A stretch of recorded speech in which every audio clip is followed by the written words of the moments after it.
Welcome to the Silver and Mature WomanPreneur podcast, a podcast for and by women over 50, providing faith-building strategies for female entrepreneurs looking to achieve higher levels of productivity, capacity, and growth, where we strive to focus on God's agenda while building our businesses to serve our community with excellence. Welcome to the podcast. Today I have the pleasure of having Lori Koors on the show. She's a wellness coach, she is a health coach, and she provides one-on-one and group coaching as well as she serves corporate clients. Now, I've known Lori for about we met at least 3 or 4 years ago at a Christian Entrepreneurs Retreat. And so I've had the pleasure of meeting her in person. She's an amazing woman of God, and she definitely brings it, because not only is she a wellness and health coach, she's actually pretty good. She's got some pretty good dance moves. And so welcome to the show, Lori. It's been a while since we've chatted, and it's been at least 3 or 4 years since we've seen each other in person. But welcome to the show. Thank you for coming to the Silver and Mature WomanPreneur show. How have you been? Oh, really good, Aldreama. Since the last time we saw each other, business has been growing and evolving as the Lord, leads, and I cannot complain whatsoever. And it's been a few years since we saw each other in Utah in that beautiful, beautiful retreat house. Yes. Thank you for having me. Oh, no, it is definitely my pleasure. And so for the sake of introducing you to the audience, let us know a little bit about what you do as a wellness. I keep putting those two words together. Wealth. But well, I like that. Wellness. Yeah, because it does impact your wealth. Your wellness and your health does impact your wealth. How about that? It does. Yeah. Yes. So let's talk about that, because there are, a lot of, wellness and health coach professionals. And so tell me a little bit about what you do and what transformations you help your clients get. Oh, sure. I'd be happy to. Yes, my coaching business started about 6.5 years ago, and I was still working full-time for an organic food manufacturer. I was in customer service there, learned a ton about the food industry, organic and conventional there, label reading, all kinds of things, and I became a health coach while working full-time and quit there about April 2018. But what I specialize in, and again, it's evolved over time, but what I really love to do, what I specialize in, is helping people with their daily habits. It's kind of digging in deep and just where can we make changes to your everyday habits that will, it's a journey, and it eventually gets you to the weight loss goals that you have. I help people conquer emotional eating, which, leads to weight gain and all kinds of issues, all kinds of health issues, getting that under control. And it's just empowering people, and one little step at a time, so there's no overwhelm. When we get overwhelmed with too many changes, that's when we don't do anything, or we do the all or nothing thinking where, I blew at this meal, so forget the whole week, or, just forget it. I'm a failure. I am no good at this. Here we go again. And it's no. Let's just look at it differently. So it's also breaking that all or nothing thinking and changing mindsets. I work with people on a spiritual and emotional level as well.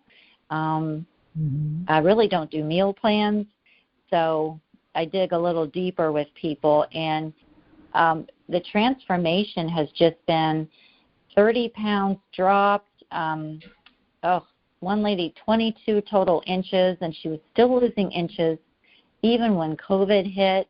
We had stopped working with each other like December 2019, and she said, I checked in with her, I think April of 2020, said, gosh, how are you doing? And she said, you know what? I've kept my weight off, and I'm still losing inches because now I'm running and hiking just to get out of the house. So that, I'll tell you, there is nothing more rewarding than seeing people literally transform their lives. That's really what my goal is. Yeah. Mm-hmm. So I know, I'm sorry, were you going to? No. Okay. Wanted to make sure that you didn't have another thought there. I don't want to interrupt. So as we were, prior to us, the recording started, you were talking about the fact that you had your own health journey. How did that impact you, and what was that health journey? What did that look like, and how did that get you to where you are now and what you're doing to help others reach, the transformational results that they're seeing? Yeah, sure. Well, mine really started with a diagnosis, autoimmune diagnosis in the year 2000.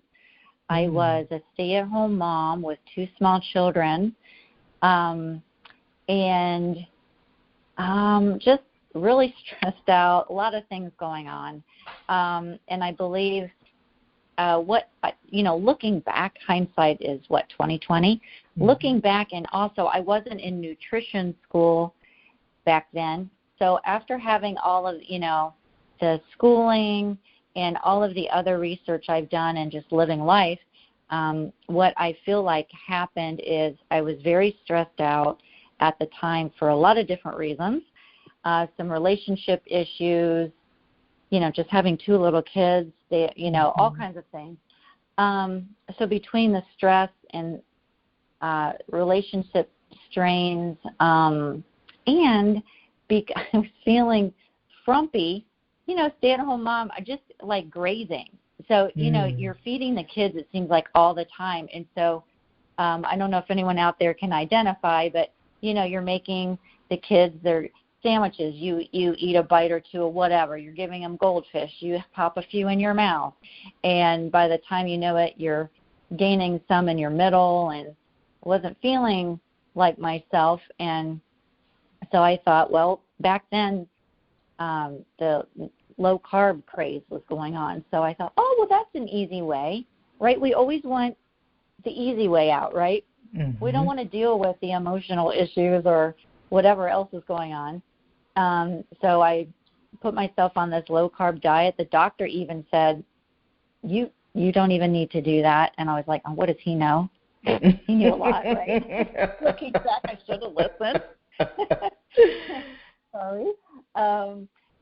So what I did was I don't eat a lot of red meat. Well, I said, oh, my gosh, well, I can have, more protein, less carb. You got to fill that gap. Anytime you back away from one of your macros, which is carbs, fats, or proteins, you have to eat more of another one or the other mm-hmm. 2. So I was eating a lot more fat and protein, and a lot of it in the form of red meat. And I was a huge fan of Diet Coke, Diet sodas, and all, just not doing it in a healthy way, because I just wanted to be thinner now. And what I realize now, that was a very high inflammatory diet, and you mix that with stress and then your DNA makeup, and that's kind of called, what all this is if you look up the word epigenetics, this is kind of what was happening is when you get into stress and an unhealthy eating pattern or whatever, then that can turn on your genetic makeup. And so I firmly believe that that turned on this autoimmune DNA that I had in my system, and voila, we have multiple sclerosis. So, yeah, so I was diagnosed with that in 2000 after some tests and everything. And I had a hunch. I was doing some research online, and, sometimes that's good and bad, depends on the source. And but I was reading more about diet and all kinds of things, and I thought, you know what? I kind of feel like this is what the doctor's going to say. And sure enough, he did. Well, what I did was, the first thing, and again, this is before I had all my schooling and everything, but my instinct was, I asked him, well, it's scary, and so you want some way to control the situation. And I said, well, what food should I eat and what should I not eat? And, I knew the diet drinks were not, I knew I had to get off of those. So the doctor basically said, really what you're eating does not matter. That doesn't have anything to do with it. Here are your 4 medications you can take, and I felt like he was like, good luck. And me and my husband at the time, we were walking out to the parking lot, out to the car, and I had this holy anger, like, oh, no. I said some choice words. I said, that's some phooey. And the next day, I took the kids and we went to a bookstore in Strongsville, Ohio, that's where I was, and I went to the, what do they call it, the disease section or something like that. And I got a book out called The MS Diet by Dr. Swank, and I followed that almost to a T because I was just scared, and I had 2 little kids. I needed to be there for them. And I'll tell you what, I changed my diet, like I did a 180. I went from diet soda to unsweetened iced tea because I didn't want, to put a bunch of sugar in my body either. And so I just did everything the book said. And here's one thing he said, which is, I knew it. He said, no red meat for the first year. And what was I doing? Going haywire on that. So that was just kind of the beginning of that. And it could go on and on and on, but that diagnosis was, this happens a lot to people. It was my wake-up call. Yeah. And so what I try to do with my health coaching is I'm like, okay, guys, before you get to that point, let's not get to that point before you start taking care of your health. I think most of us know that I'm going down the wrong path, but hey, my body seems to be doing okay. And sometimes it takes that wake-up call, unfortunately. And then you just have to kind of really swim upstream to take care of your health, or a lot of people just take a pill, So, yeah, so there's a lot wrapped up in it, but and then through all kinds of, dietary changes, boundaries. I just learned so much. I got emotional healing through a new church I went to, between changing my diet, emotional healing, spiritual healing, and physical healing. About 8 years later, some words that I said in the laundry room one day, this holy anger rose up, and I said, you know what? I am going to baffle the doctors one day. And I meant it with every fiber of my being. Didn't think about it before. After that, 8 years later, a lot of things that happened. I'm now divorced. A lot of changes. I'm at a new church, and I'll tell you what, 8 years later, those words came to pass, and I was healed by the grace of God. Give him all the glory during a water baptism, and it was confirmed by a doctor a month later, and here I am. Wow. Wow. Praise God. Oh, my God. I'll tell you, there's so many things to the story, but that is why I'm so passionate about helping people, not just with a diet, but in their spirits and souls, mind, will, and emotions. Yeah. Ooh. That's where I think where we really get tripped up. Yes, yes. Oh, my gosh.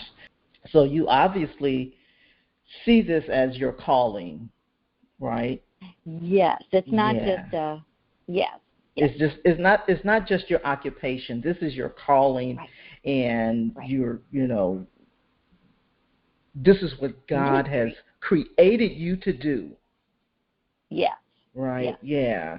And so I think that's so important to stress that, because I know a lot of, listeners that women that may be listening that may be in that situation, trying to figure out, okay, what is it that, I'm called to do? And a lot of times it's something that, that you've experienced, or you, like you said, you had a holy anger about this whole thing. Like your doctor was going to, prescribe medicine and then call him in the morning, what have you, that kind of thing. And so, and so, I mean, I think it's so important, to point that out, because, and I'm so glad that you shared that testimony, with us, because I know that's going to encourage a lot of people. There's so much stuff that's going on these days. So, so thank you so much for that. So, let me, so what are your thoughts? Because as we're talking about, career, and, we're talking to women that's, over 50. Okay. And so right now, as we're recording this show right now, there's what they're calling the Great Resignation. And so what are your thoughts on that? What are your thoughts on that? I don't know. I've never heard it called that. I mean, I think this is like something that's happened before. But this is my first time ever hearing of that term. But what are your thoughts on the Great Resignation? What are your thoughts about that? Yeah, I know. I had never heard the term either until recently. And it's something that me and a group of ladies have really been talking about on Clubhouse. And it's, oh my gosh, there's just so much, so much conversation. I actually experienced my Great Resignation 3.5 years ago. Just a quick little story there. So I was in customer service for 11 years, and you can only do that job for so long. It's stressful. It is. Yeah. It is really stressful, and then you just need a change. So I had, been doing this health coaching for a few years on the side, and God had been preparing me to quit. I mean, I knew I was never going to retire from there. It's an awesome, awesome company. I still send people their way for their products, but I just knew it wasn't my destiny to stay there and retire. And so it was February 2018, and I'll never forget that week leading up to that Friday when God said, it's today. I thought, oh my gosh. And and he'd been preparing me for at least 2+ years. Single woman, and we want the health insurance and all of that. And so I thought, oh my gosh, here we go. And so I remember walking into to HR and just, I couldn't believe it was like so surreal. I couldn't even believe I was doing it. So, but I just knew that if I did not do it that day, there was a reason why God wanted me to do it that day. And, sometimes we don't know, but if anyone, this is just how I did it. I thought, oh, dear Lord. So I said, okay, Lord, here's a test. And so I sat there. I had this beautiful office, And so anyway, I had a minute to sit there by myself. I closed my eyes, and I said, all right, you imagine yourself walking out that front door, and you did not do it. How do you feel? Oh, and I could I felt it. I felt this. Oh, I can't, it's like I had just let my dad down. Like I blew it. Like, and so my son, I remember telling him that. I did go through with it that day. But he said, Mom, that was regret. I said, yes. I said, I would have felt, the deep heaviness of regret. So I thought that felt worse to me than doing what I had to do. So that was a confirmation for me. So anyway, so that was about 3.5 years ago. And hasn't been like super easy, but when you're in the middle, when you know you're in the middle of God's will, then you know it's going to be okay. Yeah. You know, he supplies all your needs, and so it's been this thing. So for me, I don't know if people now, after every, just people getting laid off, and saying, what do I do now?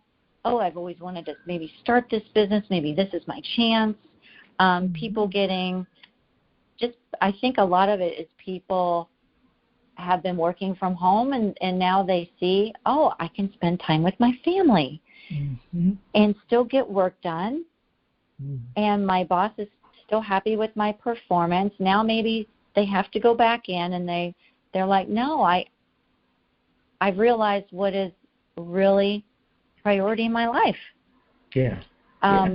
It's different for everyone, but I think people are seeing that when the earth stood still, it seemed like, and we were all shut in our homes or, whatever, I think we all had time to pause and really reflect what's a priority in our life, what's the most important thing. Yeah. And again, everyone has a different perspective, but I think we just learn that there's just different ways to do things. There's different ways, there's different opportunities. Also, now that after quitting, I have had to, I guess been forced to tap into my creativity. I've had to do everything. I've had to learn marketing. I've learned more tech skills than I ever thought I would even want to. So it really has been pretty amazing. And I think you learn so much more about yourself. You learn resilience. But I think a lot of it is just overall, it's people have learned that there's different ways to get their job done and or different ways to earn a living that it's so much more satisfying and it's impurposeful. Does that mean meaningful? Yeah. Yeah, and you said so many things that made me think about, and like even, with COVID and all that's going on, for me, I know that it was tragic, for a lot of people. There were a lot of, and I don't want to diminish, that. No. But I can say for me, it was actually the best thing for me and how I like to do life. Because it was like now virtual is acceptable. It's like I've always wanted to do everything virtual. And so that was like the perfect opportunity, for whereas even because I remember even before, this happened right after we were at the retreat. So because things started, it was right after that. But anyway, so I remember thinking, okay, I gotta, I want to be able to gather, women, so I want to have networking events. So I was looking for places and locations and all this other kind of stuff. And to be honest with you, I was like, I hated it. And it's not that I don't like people, because I'm really I'm a hugger. I love hugging people. Yes, you are. Yes. And so it wasn't that, but, the travel, and then, people, the traffic, and it was all of that other stuff that came along, with that. And so then when, when COVID hit, and so it was like, okay, now this is more acceptable. And so now it's like, if I'm going to have a meeting, it's going to be virtual. It's like, it's not optional. And so I was really, for me, it was like, it was things that was, now it's the norm rather than, the other way. You know what I'm saying? So I do. That for me was the best thing for me. And then the other thing that I because I was having this discussion with one of my friends. This was like last year or something, and this is my take on the church. So, because my friend, she was saying, well, we definitely need to get back to meeting in person, because, people are just losing, the closeness of meeting in person, and and that type of thing. And my take on the whole virtual meeting online thing was that I believe the whole COVID thing was kind of like a kingdom reset. And in that reset, as far as the church is concerned, now there are people who might not have ever set foot in a church building that can now experience the worship virtually, whereas before they may not have been able to do so for whatever reason. I mean, whether they are sick, or whether this distance is a problem, all kinds of reasons. And so I felt like this kingdom reset there was good and bad. Yes, there was a lot of, death, and, there's a lot of sickness, things like that that's going on. But during times like this, God never promised us that wouldn't happen. Well, I just thought of this too. You know what it also did, and we've been back in person for a long, long time, which is great because it's 15 minutes from me, my church. But what it also, I thought of a couple things is, so a lot of churches, now have both. And so it will also help the reach of the church. Anyone from anywhere in the world can now view your church. And two, it reaches the nations. And second, if you have church hurt, which a lot of people have, that they've been hurt by people in the church, and maybe they're like, I don't know if they're nervous to just to step foot in a church, which I would understand. This way they can participate and get a feel for the message in the congregation, in the music, before maybe saying, I think this is a safe enough place for me to try to go back, So I see. I didn't think of that before, but there's something good that always comes out of things like this. Yeah, that's a great point. Yeah, and it's interesting you said that about church hurt, because the previous interview that I just did, the guest that I had on actually does faith deconstruction, where she deals with people who have gone through church hurt. Oh, wow. Isn't that something? Isn't that interesting? Yes. And so, so that's what she does. She, she is a faith deconstruction coach.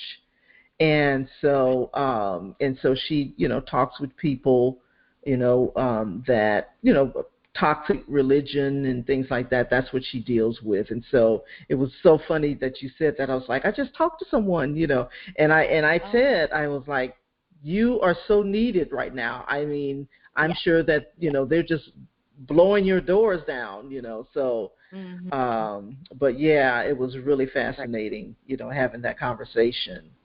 What do you love about your business, and is there anything that you dislike about your business? And then answer, the question about, some tips, in terms of business. Oh, sure. Well,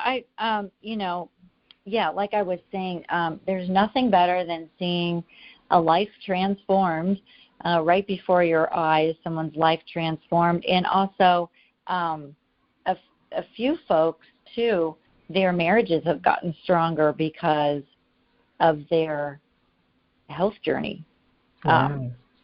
In a lot of different ways, being more open. I remember one of my clients saying she all of a sudden is more open to like trying salmon and some healthier foods that her husband was always trying to make, and she was like, oh, I don't, and so he said, you want to try salmon? And he said, this could change our relationship. And so just even little things like that, he's like, wow, she'll enjoy what I cook. So just hearing that, I was like, oh my gosh, this is the best thing ever. And the things with coaching, any type of coach out there would understand this. The thing that is probably the most frustrating is, and I don't get this much at all, but there have been times when, you're really, when you want for your client to succeed more than they do, or more, you're putting in more effort than they are. I'm like, that's probably the most frustrating thing, I would say. To coaching in general. That's business coaching. That's anything. Life coaching, whatever you do. So that's, and I always say coaches need coaches. Absolutely. So we all need each other to make sure we're okay and healthy mentally and all of that. So I would say that's probably just the toughest thing. I would agree. In terms of a business, a business tip, that it's like preachers need preachers over them. They need mentors. Coaches need someone coaching them, and so so as a if you are one that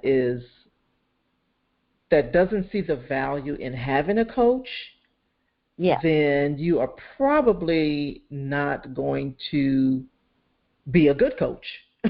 Go ahead. And I think maybe, I think a lot of times people, let's say, they don't understand what we do. Like what does a coach really do? And why would they charge, a few $100s for that service? What do I get out of that? And so when you do see transformation in your life, your health is priceless. Absolutely. You can't put a price on it. That's right. I don't know about you, especially when the coaching industry first kind of, surfaced. It was really hard to put any kind of, because now, I mean, coaching is like a second language. It's like not a second language, but it's more, and it's acceptable. A little more now. And so but before, I remember when I first started, getting into coaching and thinking about it and started, it was even before I had my organizing business. Well, right after my organizing business, because I wanted to kind of transition and pivot into, the coaching space. But I had actually heard about it prior to that. And so I remember like one of my first clients, it was because I did not understand myself what I was supposed to do as a coach. Yes. And so I had a client that it actually started turning into problems. Like you were just talking about, people who they have got to want the transformation more than you do. You can't want it more than them. And so what was happening was it turned out to be therapy sessions. We were meeting on a weekly basis. She was bringing all of these problems. And I remember starting to feel the overwhelm. I was like, this can't be coaching. And obviously, and I didn't tell her that, but we had to, end it because she wasn't going to see transformation because she kept bringing problems to the call. She wasn't ready to move forward. Exactly. Yeah. And so it was like, they were counseling sessions. And so I'm like, I'm not a counselor. I'm not equipped for this. And so I would say, if anyone that's listening to this call is considering being a coach, first understand what it is a coach does. And that is not to bring all of the answers. It's to help pull out what's already in them and help them to realize, what's already there. And so, but yeah, I didn't understand that, when I first started coaching. Oh my gosh, it was a journey. Oh my gosh. So it really is. Your first few people, it really is a trial and error. It really is. Yeah. And everyone, even years to come, it's always different. Yeah. Each person brings a different. And each group I have led has a personality, kind of like, classrooms in schools. Don't you? I feel like they have a personality of their own.